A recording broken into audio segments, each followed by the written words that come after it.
자, 이번에는 여러분, 앞으로 이제 뭐, 전통적인 교육과 달리 이러닝도 있고, 뭐, 원격 교육도 있고, 그 다음에 최근에 어떤 무크까지 이렇게 쭉 살펴봤는데요.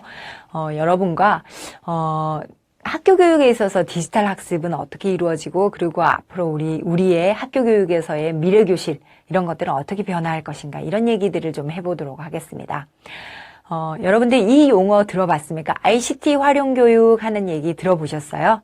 자, 이게 ICT는 Information Communication Technology, 정보통신 기술 활용 교육이에요.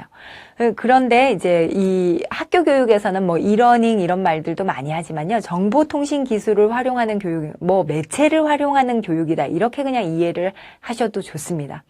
또는 가장 포괄적으로 이제 뭐 교육 매체 또는 뭐 이러닝 이런 것들보다도 훨씬 더 큰 범위가 사실은 ICT 활용 교육이다 이렇게 보셔도 되는데요. 여러분들 학교 교육을 얘기하다 보면 우리가 또 ICT 활용 교육이다 이런 얘기들을 많이 합니다. 여러분들이 아는 ICT 활용 교육은 어떤 게 있습니까? 그렇죠. 뭐 수업에서 수업 자료, 교수 매체를 사용하는 것도 ICT 활용 교육이고요. 그 다음에 뭐 이러닝 또는 뭐 컴퓨터 기반의 어떤 멀티미디어를 활용하는 거 이런 모든 것이 ICT 활용 교육이 되는 거죠. 이 ICT 활용 교육은 왜 사용하는 걸까요? 그렇죠. 가장 큰 목적은요. 우리가 이 정보통신 기술을 활용을 해서 도구적으로 활용을 해서 교수 학습의 효율성, 효과성을 높이기 위해서 사용을 하는 것이죠. 효과적으로 학습이 더 잘 일어나게 하기 위해서. 그리고 정보통신 기술을 활용하는 어떤 이 수업의 모습은요, 보면은 선생님이 일반적으로 막 뭔가를 다 하기보다는 학습자들이 그 정보통신 기술을 활용을 해서 뭔가를 하거나 이런 경우들이 많이 있습니다.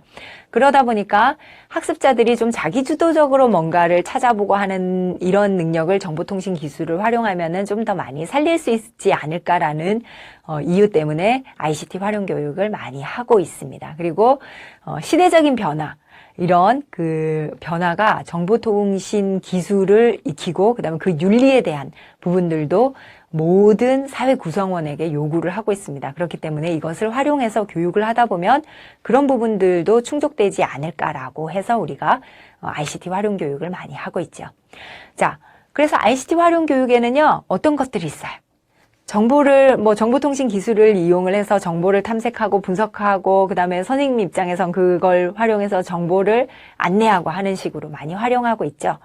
그 다음에 학생들은, 정보통신 기술을 이용해서 웹으로 토론을 하거나, 그 다음에 정보통신 기술을 가지고 협력 학습을 하거나, 또는 멀리 있는 전문가와 뭐 이렇게 컨택을 하거나 교류를 하거나 하는 이런 식의 어떤 많은 활용을 할 수 있죠. 최근에 학교 모습을 보면요, 멀리 있는 다른 나라의 학습자들과 뭐 이런 화상 채팅을 통해서 얘기를 하면서 아이들이 이제 학습 동기를 훨씬 증진시키기도 하고 협력적으로 어떤 학습을 하기도 하고 이런 모습들도 학교 현장에서 가끔 하고 있는 모습들입니다. 외부로 펜팔을 할 수도 있고 서로 협업을 해서 뭔가 정보를 만들기도 하고 이런 식으로 이런 과정을 통해서 학습자들은 정보통신 기술도 익히게 되고요. 인터넷 윤리 뭐 이런 것들도 익히게 되고요. 그 다음에 자기가 뭔가를 찾아보게 하고 이렇게 능동적인 학습을 하면서 자기 주도 학습 능력도 증진시킬 수 있다라는 것이 우리가 ICT 활용 교육을 하는 이유라고 볼 수 있습니다. 자, 그러면 여러분들이 이제 최근에 우리 교육 현장에서 많이 들어와 있는 좀 새로운 것들을 한번 얘기를 해보도록 할게요. 여러분들 디지털 교과서 얘기 들어보셨습니까? 디지털 교과서.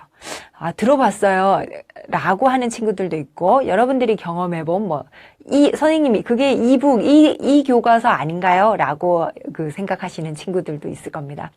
여러분들이 예전에 학교를 다닐 때, 공부를 할 때 교재 뒤에 보면은 CD가 있는 경우가 있었어요. 거기에는 PDF로 아마 여러분들의 교과서 내용이 다 저장되어 있거나 이런 경우들이 아마 있을 텐데, 디지털 교과서는 그것과는 사실은 조금 다릅니다. 디지털 교과서가 우리나라에 이제 10여 년 전에 도입이 될 때의 가장 기본적인 목적은요, 책가방 없는 학교를 이제 만들겠다라고 하는 것이 이제 목적이었습니다. 이것은 해마다 여러분들 학기가 지나고, 그 학년이 끝나고 나면 여러분들이 많이 하는 그 활동이 뭐예요? 책 버리기죠. 그러니까, 해마다 그렇게 이제 그 종이 자원이 낭비되는 거, 그리고, 교과서를 보다 보면 여러분들 교과서를 만드는데 최소 한 3년 정도의 시간이 걸려요. 교과서 지필진을 구성해서 그 사람들이 컨텐츠 내용을 어떻게 구성할지, 그 다음에 검수하고 실제로 테스트를 해보고 본 모든 학교에 뿌리고 그러다 보니까 이 교과서 같은 경우는 워낙에 잘 표준화가 되어 있기도 하지만 최신의 정보를 담거나 또는 약간의 뭐 시기적절한 어떤 정보를 담거나 또는 가장 기본적인 정도의 정보만 담기지 아주 풍부한 내용, 최근에 어떤 이슈들을 뭐 살펴보거나 그 다음에 이것과 조금 더 확장된 것들, 그 다음에 여러분들 뭐 꼭 교과서를 공부를 하다 보면 참고서, 뭐 이런 자습서, 문제지 이런 걸 많이 사게 되죠.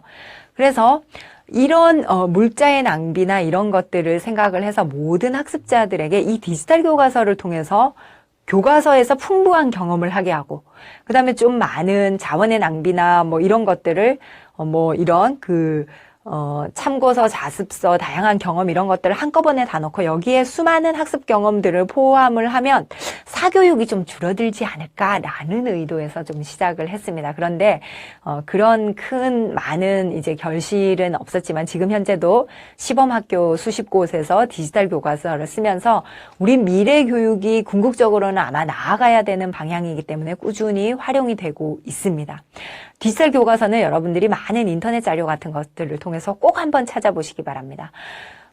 그냥 일반적인 평면의 교과서가 그대로 디지털 교과서에 들어가 있는 것이 아니고요. 여러분들 그림에 보이는 것처럼 디지털 교과서는 얼른 보면은 여러분들 교과서가 그대로 들어가 있는 것 같지만 실제로 거기에는 컨텐츠를 터치해 보면요. 예를 들면은 여러분들이 수학에서 원을 배울 때 자, 직사각형을 회전하면은 뭐가 될까요? 라고 하는 이런 것들을 배웁니다.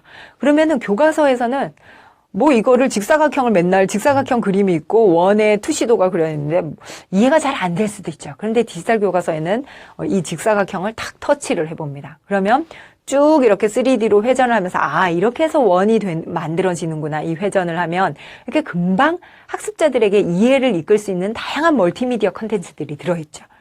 여러분들이 사회 시간에 어떤 각 지역의 가옥에 대해서 배울 때 북부에 있는 가옥은 어떤 특징을 가지고 남부에 있는 우리나라 전통 가옥은 어떤 특징을 가지고 맨날 단순한 그림이나 활자로만 학습을 했습니다. 그런데 디지털 교과서에서 이 3D 360도 카메라로 그 가옥을 막 이렇게 보여주거나 이러면은 주로 보면 텀마루가 남쪽 지방 같이 더운 곳에서는 텀마루가 이렇게 넓고 북쪽에서는 춥기 때문에 창을 작게 만들고 이렇구나라는 것을 직관적으로 이해할 수 있죠. 풍부한 학습 경험을 제공할 수 있습니다. 영어과에서는요. 여러분들 예전에 영어 시간에 선생님들이 간혹 발음이 조금 좋지 않으신 선생님들한테 영어를 배우면 그 발음을 그대로 따라하기도 해요. 그런데 이 디지털 교과서 같은 경우는 우리가 원어민 발음이 그대로 들어있고 그것을 가지고 자기가 따라해보면서 녹음해보고 그 다음에 얼마나 실제 표준 발음과 비슷한지 그 정도도 나타내주기도 하고요. 그 다음에 내가 A, B 학생이 대화를 하는 부분이 있으면 내가 A를 하고 이 컴퓨터에서 디지털 교과서에서 B를 해서 이렇게 대화를 이렇게 주고받기도 할 수 있고요. 다양한 식으로 활용을 할 수 있습니다. 수학에서는 참고서처럼 거기에 어떤 추가 문제를 풀어볼 수도 있고요. 그 다음에 거기에 직접 도형이나 풀이를 할 수도 있고요. 노트, 그 다음에 다양한 기능들이 녹아있는 것이 디지털 교과서입니다. 그래서 지금 현재 타블렛 기반으로 많은 학교들에서 보급을 하고 이것을 가지고 활용을 하고 있습니다. 여러분들이 이런 교수 매체를 활용을 하실 때에는요, 여러분들은 항상 장점만 있는 것이 아니고 어떤 어려움도 있겠다 이런 것들을 조금 잘 이해하시는 것이 중요한데요.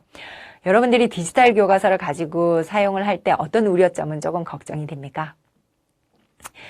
지금 현재 많은 선생님들이나 학부모님들이 걱정하시는 부분은 이런 디지털 환경이나 이런 활자에 많이 노출되면 시력이 저하되는 것이 아닌가, 이런 부분들에 관한 우려들이 있기도 하고, 또 이제 국어과 선생님들 같은 경우는 중요한 것은 아이들이 실제로 이렇게 써보고 하는 필력이나 이런 것들도 되게 중요한데 그런 부분들이 많이 없어지는 것이 아닌가, 이런 우려들도 사실은 조금 있기도 합니다. 그런데 어떤 식으로 더 좋은 효과를 내는 곳이 있다면 디지털 교과서를 쓰고, 또 만약에 아날로그적인 방법이 더 좋다면 또 아날로그적인 방법을 또 유지하고, 이런 것이 의미가 있겠죠. 그래서 여러분들이 충분한 학습 경험을 가지고 우리 지금 주변에 학교 현장 주변의 교육 환경이나 매체들은 어떻게 달라지는지에 관한 충분한 이해를 여러분들이 하시기 위해서 많은 탐색을 해보시기 바랍니다. 그 이외에도 여러분들이 교수 매체에서 배웠던 VR이나 AR이나 등등 이런 것들이 실제로 그 학교 교육 현장에서 매체로 많이 쓰이고 있고요.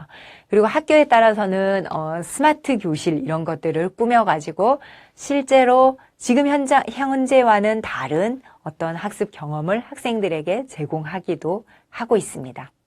자, 여러분들에게 지금 보이는 이 교실 장면은요, 한국학술정보원에서 실제로 우리의 미래교육 교실이다라고 해서 꾸며놓은 것의 어떤 모형인데요. 어떻게 이루어져 있는지를 한번 볼게요. 또 몇 년 후에는 이것보다 또 더 진행된 형태의 정보통신 기술을 활용을 해서 미래교실이 또 바뀔 수도 있죠. 그런데 아마 이런 식으로 변화해 가지 않을까라고 하는 것이 그 지금 현재의 어떤 모습입니다. 보면요, 학생들은 출입문에서부터 자기의 그 아이디 카드로 출석을 재고 갑니다. 선생님이 일일이 들어와서 출석부를 보면서 막 부르시는 것이 아니고 저절로 자기 아이디 카드를 재면 이 학생이 언제 나왔다가 언제 들어갔다, 출석 확인이 되겠죠.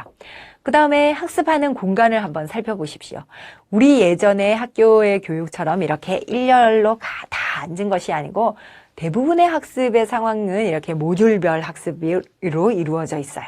그래서 친구들끼리 협업이 좀 능수능란한 그런 그 환경으로 꾸며져 있고, 모든 학습자들은 자신들의 어떤 개별 단말기를 이렇게 가지고 있음을 알 수 있어요. 앞에는 교사가 있는 쪽에는 뭐 전자칠판 같은 게 있겠죠. 전자칠판에는 선생님이 컴퓨터 기반으로 제공되는 많은 정보를 제공하거나 이럴 수도 있지만, 학생들이 사용하는 이 단말기를 선생님, 그러면 학생들은 미래교실에서는 다 단말기를 가지고 교육을 하다 보면 뭐 디지털 교과서 같은 것을 가지고 수업하다 보면 수업에 집중하지 않고 뭐 이것만 하고 있지 않을까요? 이런 우려가 있을 수 있겠죠. 그래서 실제로 이런 그 미래교실 같은 경우는요, 중앙 통제 장치가 있어요. 그래서 선생님이 학습자의 개별 컨텐츠를 딱 통제를 하면은 선생님 화면이 전부 꺼지면서 선생님 그 전자칠판만 켜진다든지 이런 식으로 되고, 그런 중앙 통제 장치는 억압하기 위한 통제뿐만이 아니고 학습자들의 학습을 촉진하기 위한 것으로도 활용이 될 수가 있습니다. 예를 들면 학생들이 개별 이런 단말기를 써서 문제풀이를 다 했을 때 선생님은 저 학생이 푸는 것을 중간에 지금 딱 모니터링을 하는 거예요. 화면에 띄워서 보고 어떤 걸 잘하고 있구나 못하고 있구나. 실제로 디지털 교과서를 사용하는 클래스들은 이런 식으로 중앙 통제를 하는 장치들을 다 꾸려서 지금 운영을 하고 있는데요.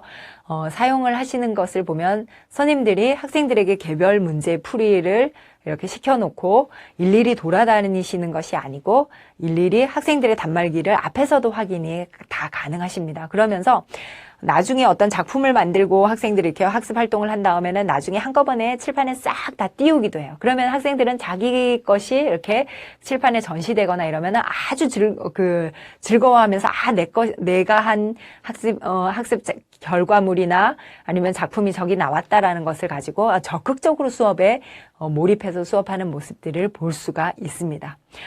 그렇게 하면서 그런 모니터링을 한다라는 것은 감시나 이런 목적뿐만이 아니라 그런 것들보다 더 중요한 것은 피드백을 제공을 하기 위해서요. 잘하는 친구들에게는 잘한다고 칭찬을 하고, 잘 안 되는 부분은 선생님이 직접 그 자리로 가셔서 학생들에게 같이 풀어보고 풀게 하고, 잘 안 되는 부분을 이렇게 잘 점검을 하기 위한 방법으로 우리가 이런 그 중앙 통제 장치를 활용해서 미래교실은 활발한 그런 이런 상호작용을 가질 수가 있는 거죠.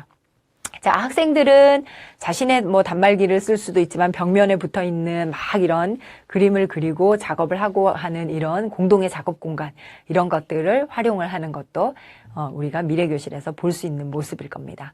자, 미래교실은요, 이보다도 앞으로는 또 훨씬 더 발전된 모습으로 계속적으로 개선될 겁니다. 그래서 여러분들이 우리 교육이 이렇게 많이 바뀌고 있구나, 이런 관심을 적극적으로 가지시는 것이 중요합니다.